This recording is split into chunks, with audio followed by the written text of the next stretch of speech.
Hello, I'm come from Indiana University, Bloomington's Kinesiology Department, and before I started, I want to thank you to conference organizer Dr. Baji. Also, thank you to the facility host, Ms. Buliaski. I hope I said the names correctly. And Dr. Peterson, thank you for giving me a good opportunity. And of course, I'm appreciating to my advisor, Dr. Kevin Byun, and my colleagues who always support me. And my name is William Jang, and my research title is Influence of Physical Environment of National Hockey League Venue on Spectators' Behavior Response. And I will show you a couple of pictures. These pictures is the seat of old Yankee Stadium. And this is a 1996 Atlanta Olympic Stadium chair. It seems a little small, and there is no arm.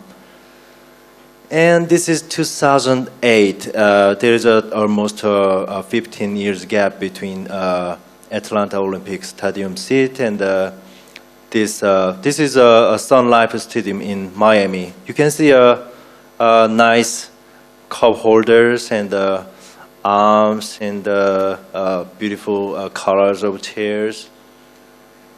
And this is they match the colors, all colors of seat.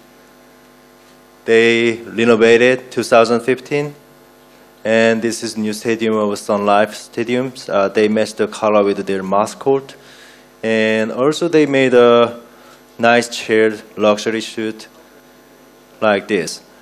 I want to say the sports organizer, and if government wants to encourage some sports, the first thing they do is invest money to renovate the stadium.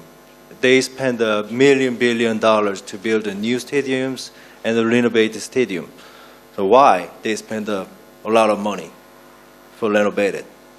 Because physical environment is important. I mean, most service based on physical environment. Think about restaurants or retail shop or shopping malls. Every service based on the physical environment. And another important thing is we can control the physical environment. We cannot control the win or lose, but anyway, we have to attract the spectator into the stadium.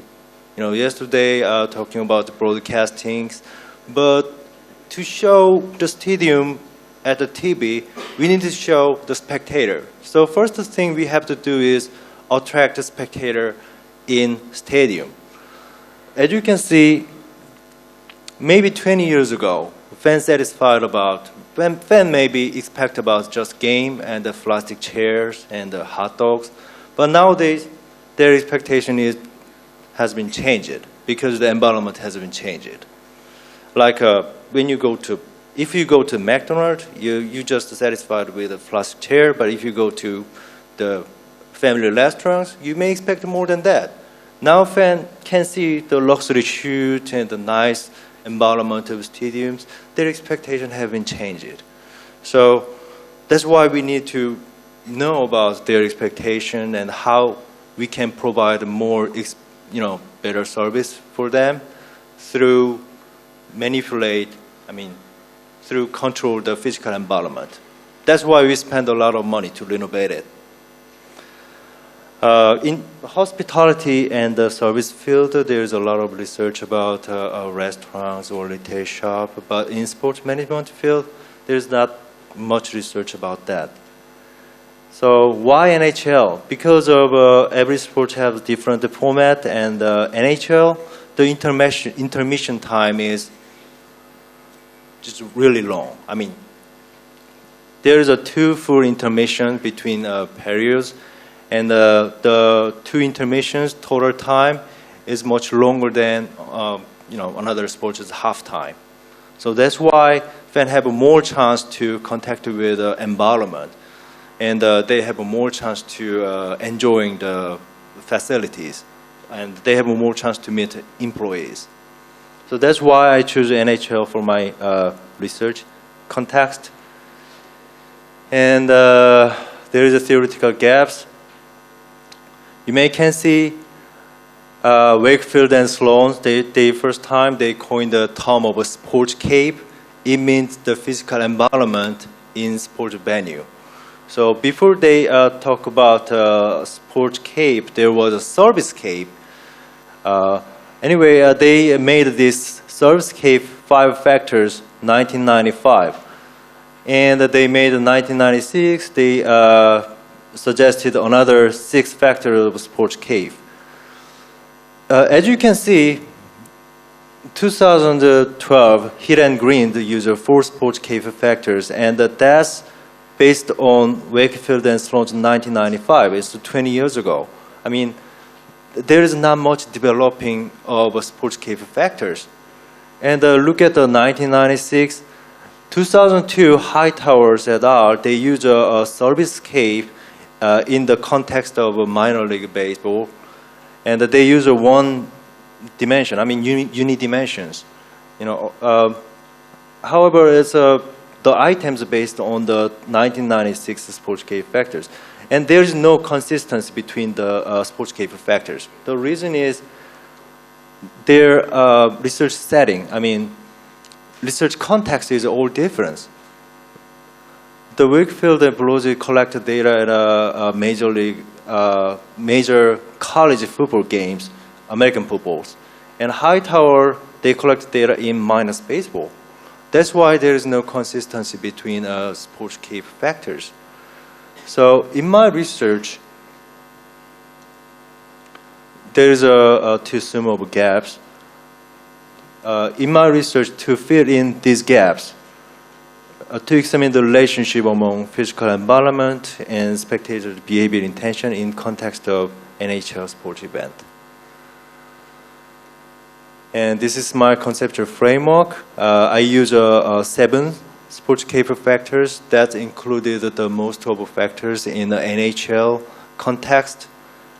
So first thing is the scoreboard quality. As you can see, scoreboard has 2 functions, main functions. First one is showing a statistic, the numbers or information. Another thing is giving you entertainment. So scoreboard quality is one sportscape factor to cover NHL context. And next thing is venue aesthetic. That's the beauty of stadiums. And it included the feature, architecture, and decoration. And space allocation. That's how big space of restroom, walking way, or concession stands in the NHL stadium. And the layout accessibility. This is the design of layouts to read the spectators find their frequent destination, like a restroom or exit entrance.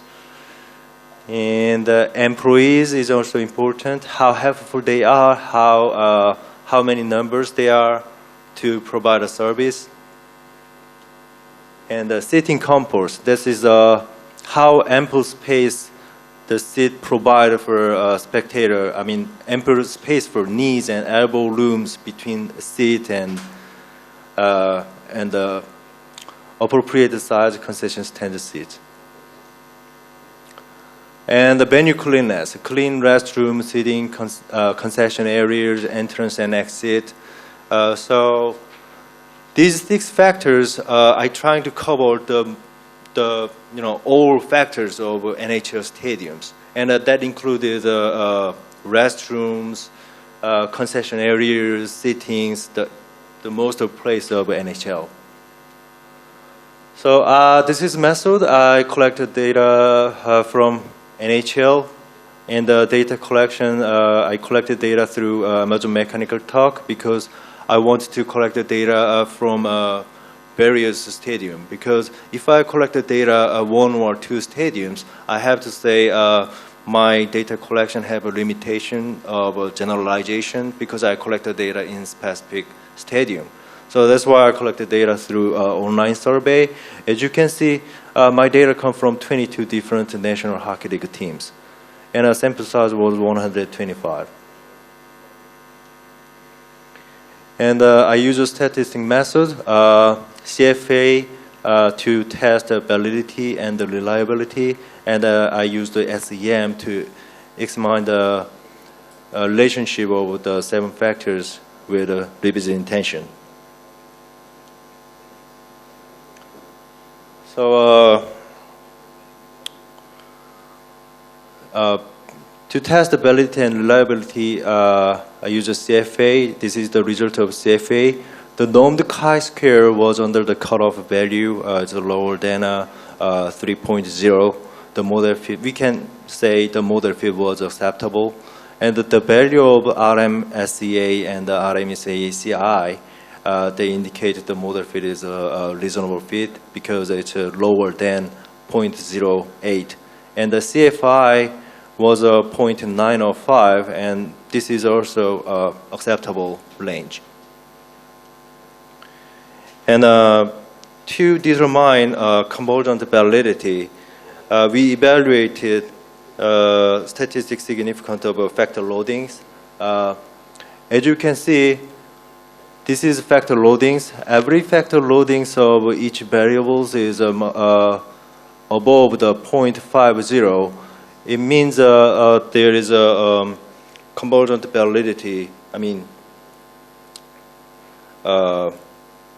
convergent validity was established.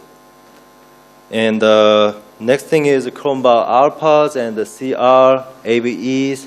As you can see, Cronbach alphas and the CRs is above 0.70. Every values is over 0.70. And the AVE, that's a cutoff value of AVE was 0.50. So we can say reliability is good. And this is a result of a correlation.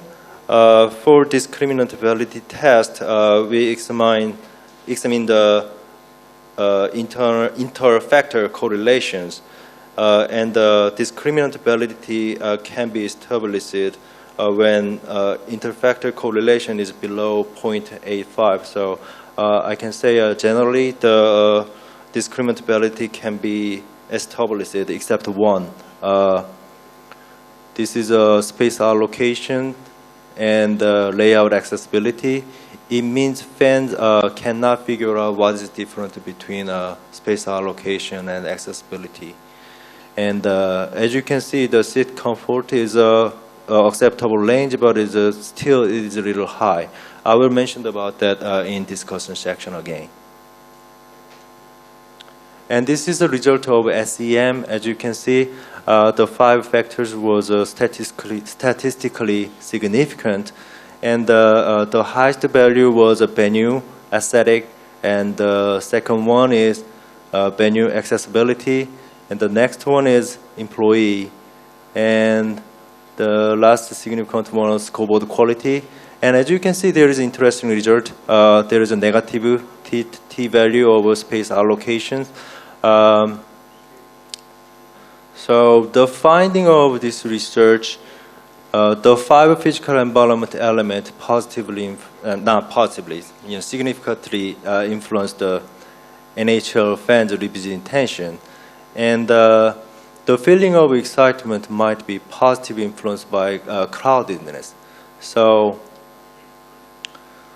this negative value means fans feels more want to revisit that place and have a more positive emotion about, positively influenced by narrow space, cramped space.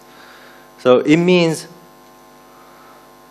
like Hill and Green 2000, they, like their suggestion, the crowdedness can positively influence the feeling of excitement.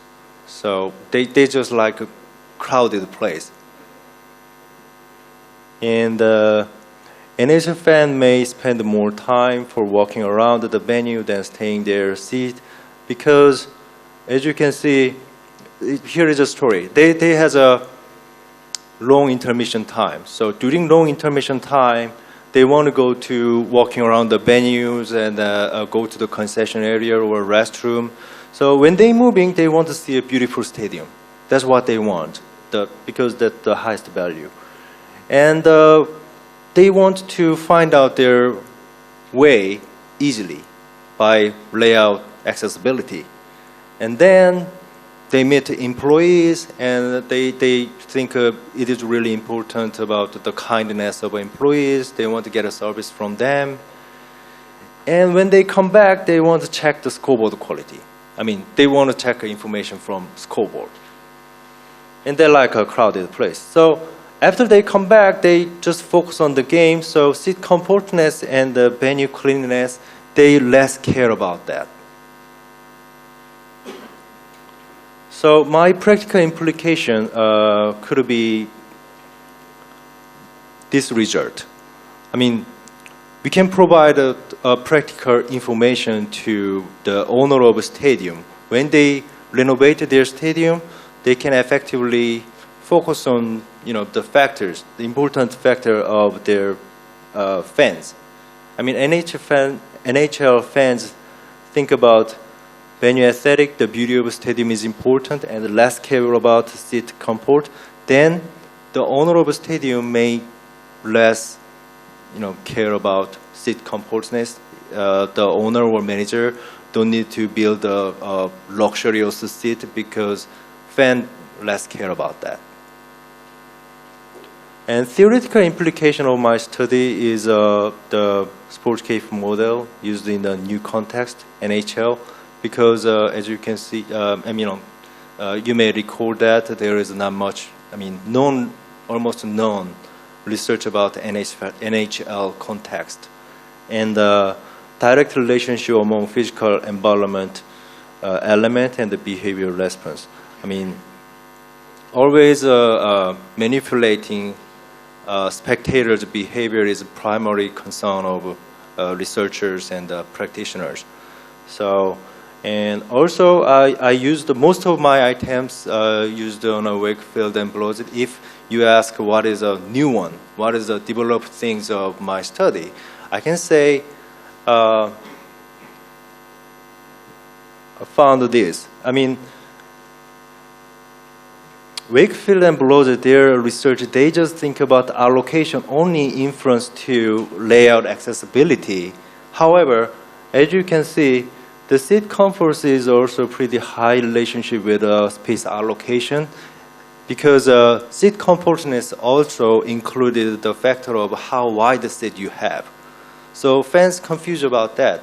I mean, the allocation influence to layout accessibilities and the seat comfortness, it means we need to upgrade these sportscape factors. We need to identify the factors because the factors is too highly related to each other, and with unidentified factors, we cannot have a correct result. So that's the start of my research. So my study's limitation is a small sample size. So in the future, I trying to collect more data and developing method of data collection.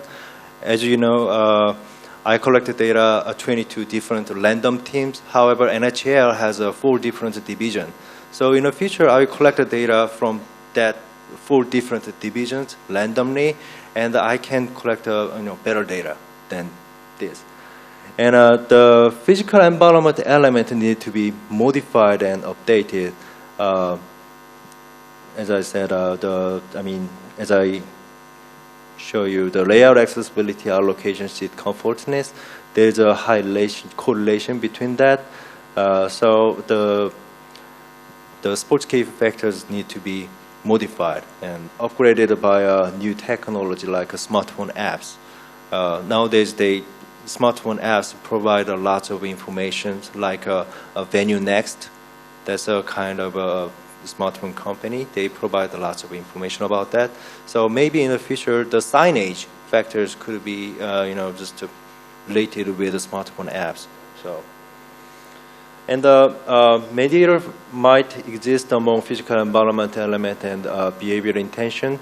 I found that the Meridian and Lascelles 9074 research. They use the SOR models. It's an environment psychological field research. They said artifact structure induces internal responses before forming behavioral responses. So if I found the right mediator between that, maybe the result could be different, and I can provide a more exact explanation about the phenomenon of NHL's context. So that would be my future research. That's all. Thank you.